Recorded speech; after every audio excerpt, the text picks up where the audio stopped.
Studios of KPFK Pacifica Radio in Los Angeles, this is Uprising and I'm Sonali Kohatkar. It's Wednesday, July 29th, 2015.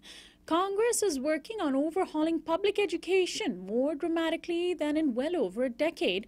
We'll turn to education historian Diane Ravitch about the changes being proposed and how they could affect students and teachers. And journalist Roberto Lovato has just published a major expose about Leopoldo Lopez, the new leader of the Venezuelan opposition. He'll join us to explain Lopez's links to the U.S. establishment and more. That's coming up after the news. Joining us now to analyze today's headlines is Courtney Morris. She's an assistant professor of African American and Women's Studies at Penn State University. Hi, Courtney. Hi, Sonali. Afghan and Pakistani sources are claiming that the mysterious leader of the Afghan Taliban, Mullah Muhammad Omar, is dead.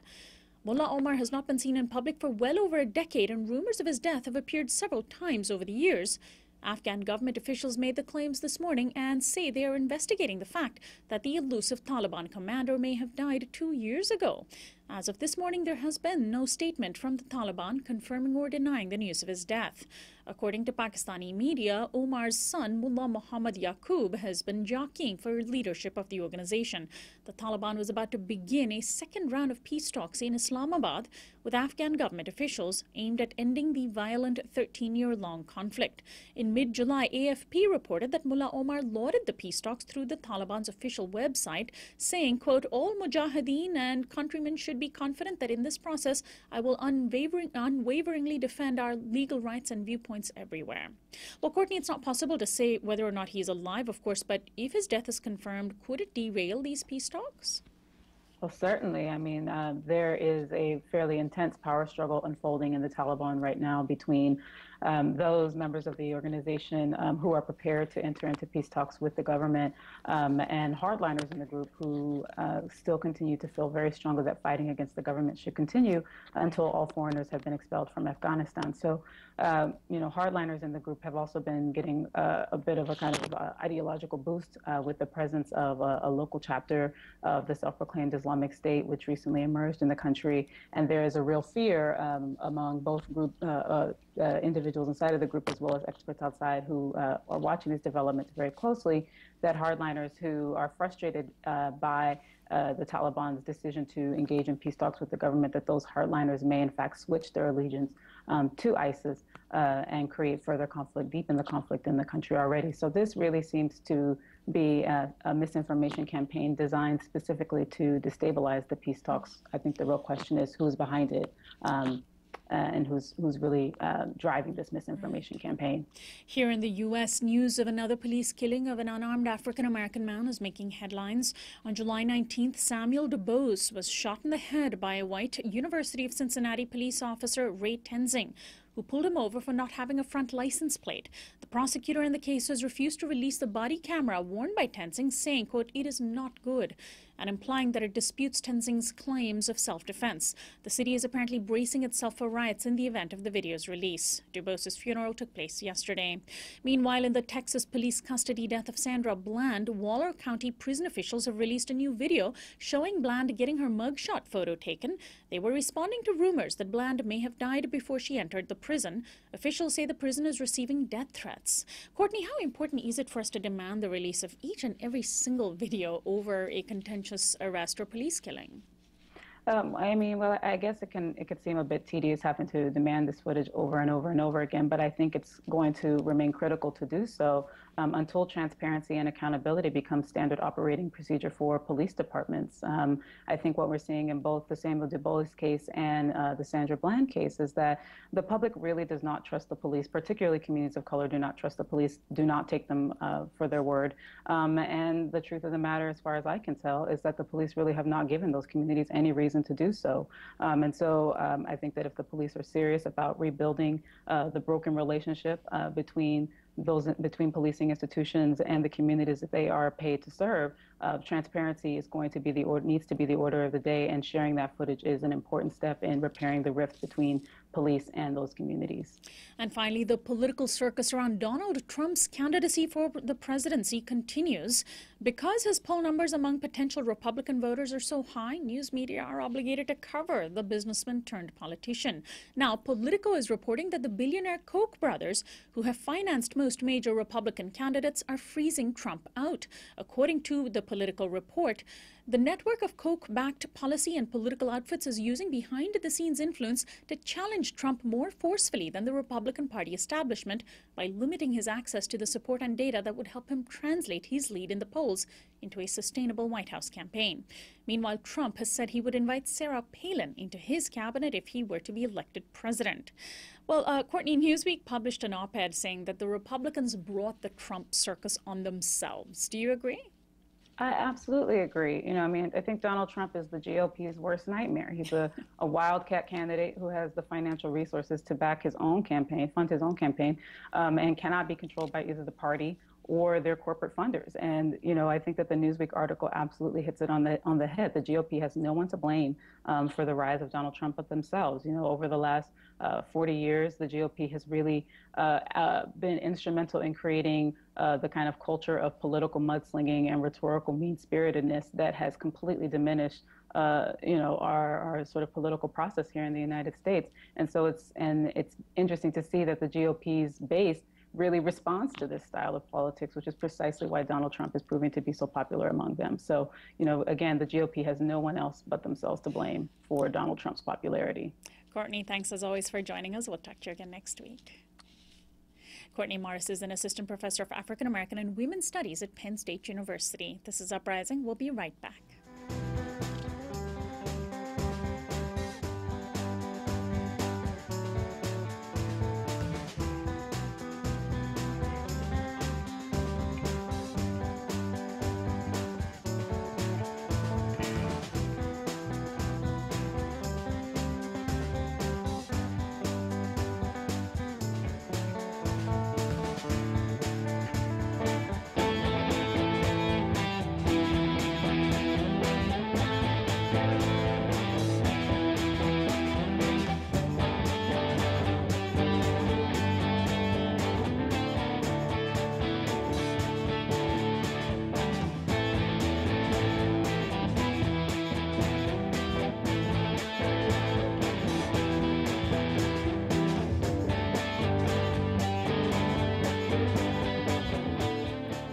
Welcome back to Uprising. I'm Sonali Kohatkar. The GOP-dominated House and Senate are currently overhauling public education in a manner that could have a far-reaching impact. The House passed a version of the Elementary and Secondary Education Act that would rewrite many aspects of the bill, which was reincarnated under the George W. Bush administration as the No Child Left Behind Act. The House bill, which narrowly passed in early July, enables what conservatives like to call school choice, but also includes a mechanism for parents to opt their children out of standardized tests. The Senate version of the bill diverges from the House version significantly, and as a result of a compromise with Democrats, it will have to be reconciled with the House version in a conference committee before President Obama could sign it into law. But how much attention do lawmakers pay to what actually happens in public schools when they craft such bills? Joining me to discuss what's at stake in the education bill is Diane Ravitch. She is an education historian and author of The Death and Life of the Great American School System, How Testing and Choice Are Undermining Education. Her latest bestseller is called Reign of Error, The Hoax of the Privatization Movement and the Danger to America's Public Schools. Welcome to Uprising, Diane. It's wonderful to be with you. Thank you. Thanks for joining us. Well, how important is this overhaul? It hasn't received very much news attention. I understand this is essentially the most dramatic change to the education bill since No Child Left Behind, but that was 14 years ago? Right, correct. No Child Left Behind was supposed to have been rewritten in 2007, but it created a dilemma. Congress literally didn't know how to get out of this testing conundrum that they're in, because No Child Left Behind is actually a rewrite of something called the Elementary and Secondary Education Act of 1965. And that act was passed as part of Lyndon B. Johnson's War on Poverty. Oh, I just had to take this photo off the ESEA was part of the war on poverty. Its purpose was to send money to schools that had children in poverty. Over the years, especially starting in the Clinton administration, the idea became popular. Well, maybe we shouldn't send the money out unless we know that the kids are actually getting higher test scores. George W. Bush pushed this law to another level altogether, turning into a law for testing and accountability and for punishing teachers, punishing principals, and closing schools if the test scores didn't go up.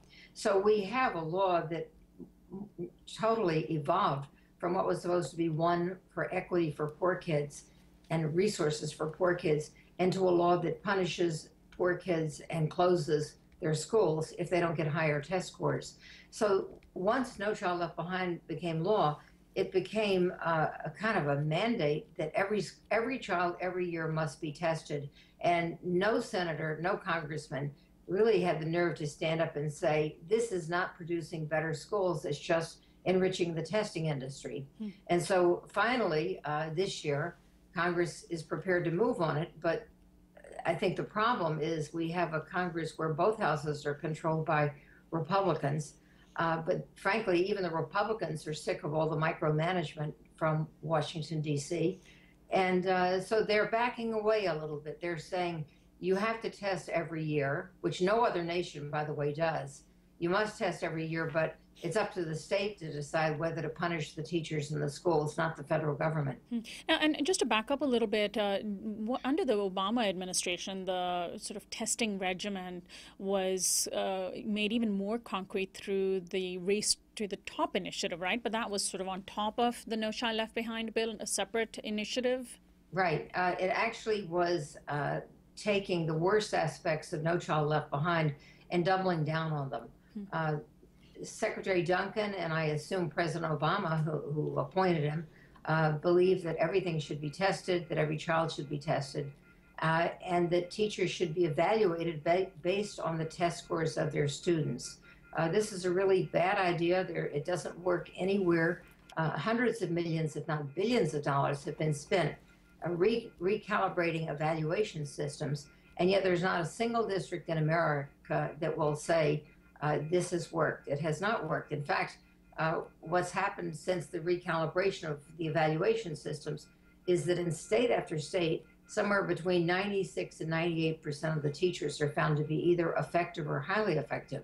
So these systems don't work, but it has created pressure for high stakes testing. It's created even more pressure than there was under No Child Left Behind, and No Child Left Behind is still the law of the land.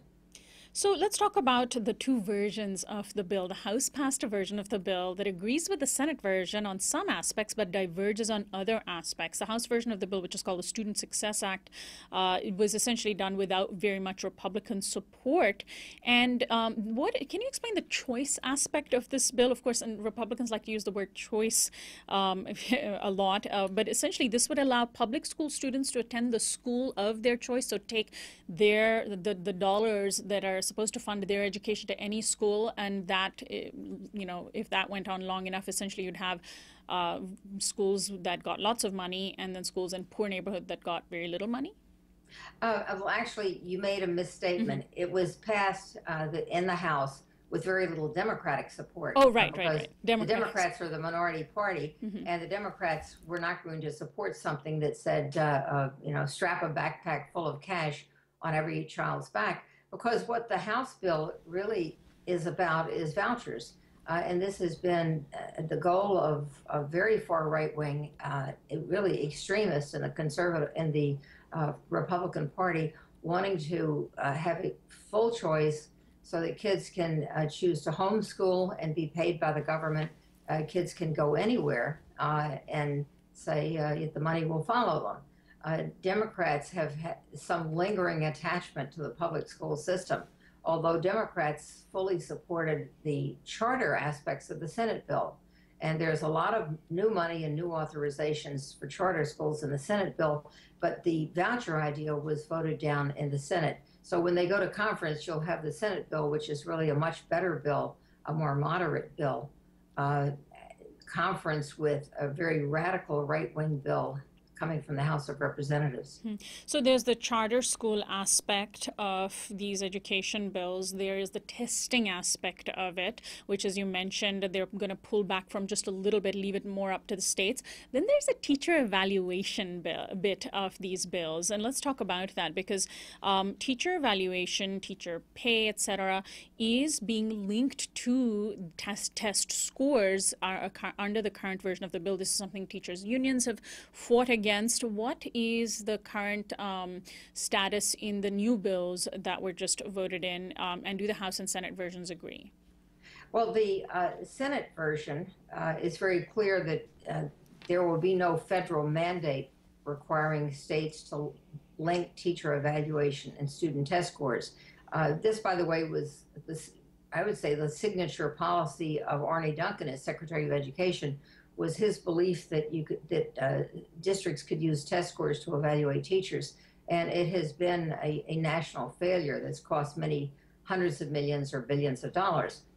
In the Senate bill, it says this is a decision left to the states. Now, for people who have been, like me, very frustrated by, first of all, Arne Duncan's very active role in imposing policies of privatization, and also of evaluating teachers by test scores. The Senate bill is a big improvement because it says the federal government will not get involved in this. It'll be left to the states.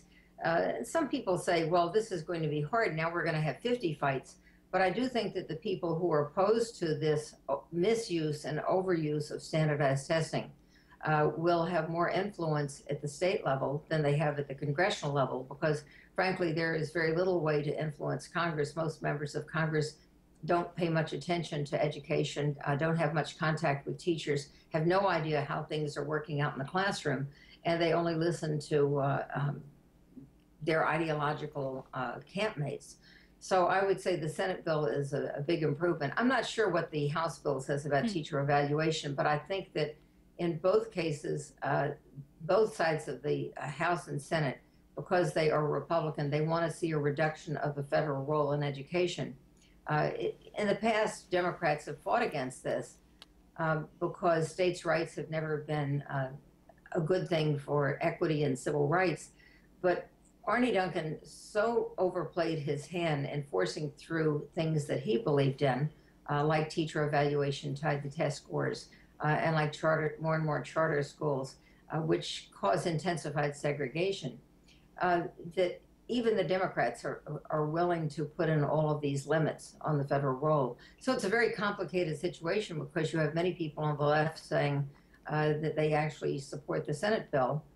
And it's going to be very interesting to find out what comes out of that conference committee, because there was a vote taken, and it was a very crucial vote on the Senate side about whether to pass something called the Murphy-Booker Amendment.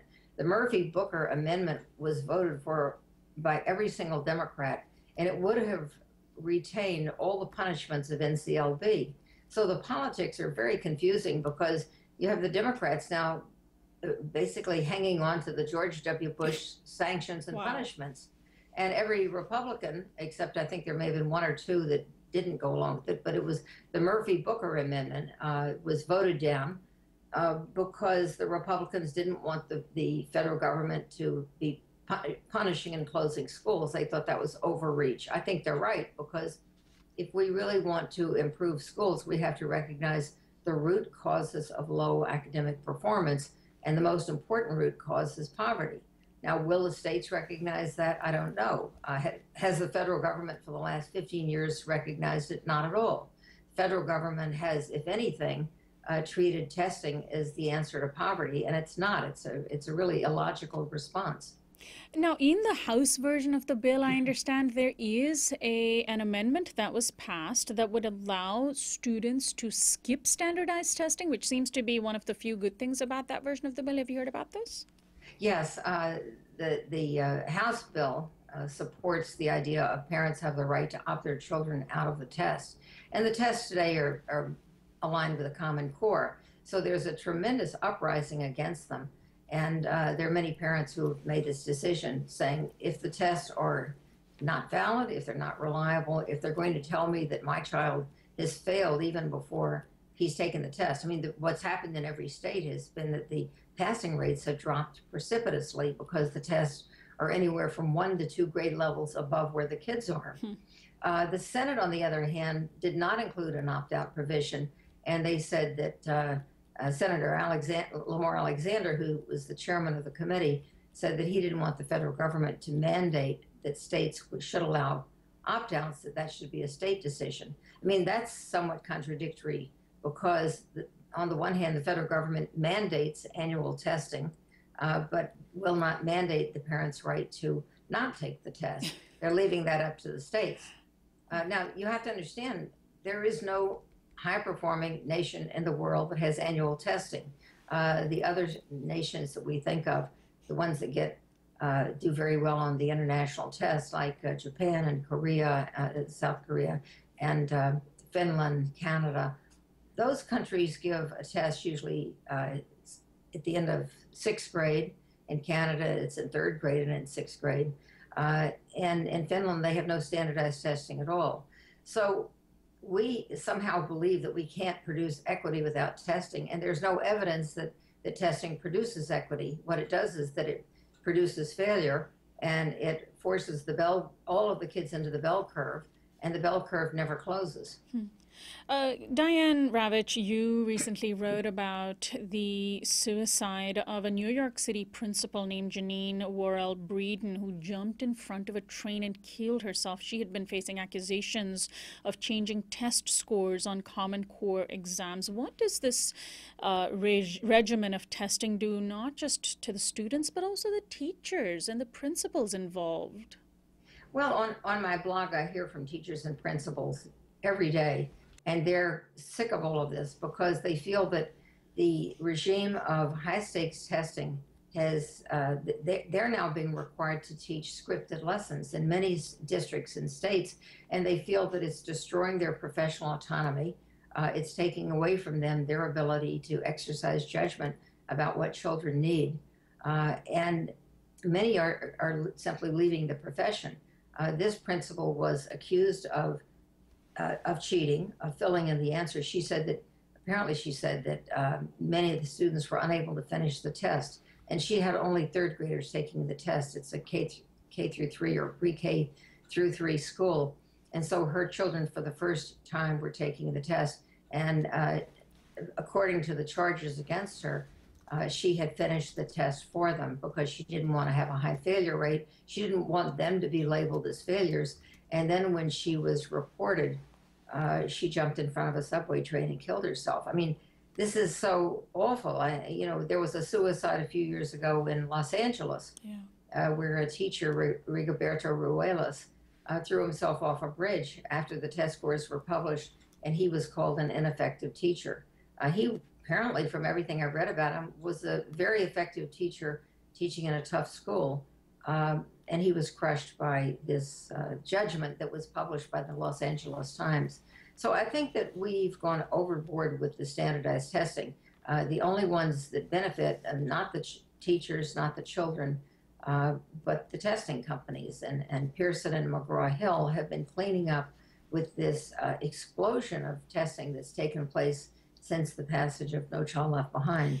And speaking of standardized testing at the higher education level, George Washington University made news this week by joining a growing number of colleges and universities that are allowing students who apply to be students to opt out of submitting their SAT scores. And I'm wondering how important that is. I mean, this is, of course, we're talking about the the higher education level rather than K through 12. But still, is this part of this growing sentiment that standardized tests are just not effective at measuring student success?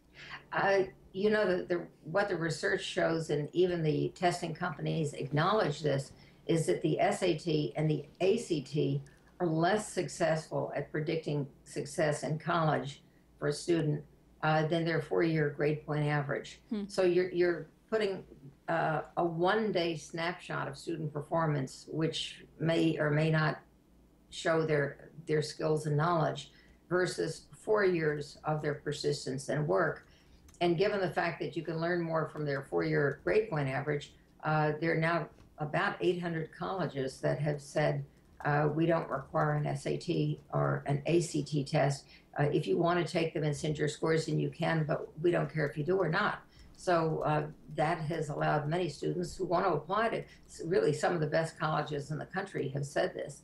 So I think that's another point against standardized testing.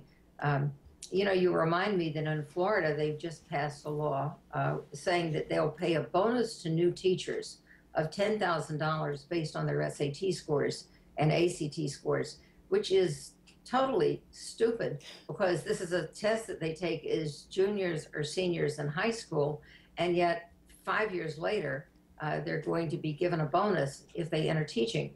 As a result of this law, there will be brand new teachers making more money than people who've been teaching for 10 or 15 years. Wow. Finally, Diane Ravitch, we have a very, very long drawn-out presidential campaign heading into next year's elections. And Arne Duncan, as you said, really should be seen as a reflection of the man who appointed him, which was President Obama. What do you make of the what most people are, imagining would be the likely Democratic nominee, Hillary Clinton, and her position on education? She has had a long political history leading into this campaign. Do you have any sense that Clinton may appoint somebody better than Duncan? Well, I would say that the choice is going to come down to probably Hillary Clinton and one of the 17 Republican candidates. Yeah. And I would say that whoever she chooses will be better than anyone chosen by those 17 people. Even Jeb Bush, who poses as a moderate, is one of the most radical right-wing governors in the country when it comes to education. Scott Walker is even to the right of Jeb Bush. What Donald Trump will do, I haven't heard. I haven't seen his education platform. Oh, boy. But I have no doubt that Hillary Clinton would be responsible in choosing a secretary. And I think, and I hope, she would learn from the mistakes that Duncan and Obama have made. And she has not yet said anything much about education other than a speech that she gave to the American Federation of Teachers, in which she basically spoke in platitudes. But I hope to have the opportunity in the next few months to have some time with her and learn in more depth whether she understands the dire threat to public education today. Public education is being privatized at a dramatic clip.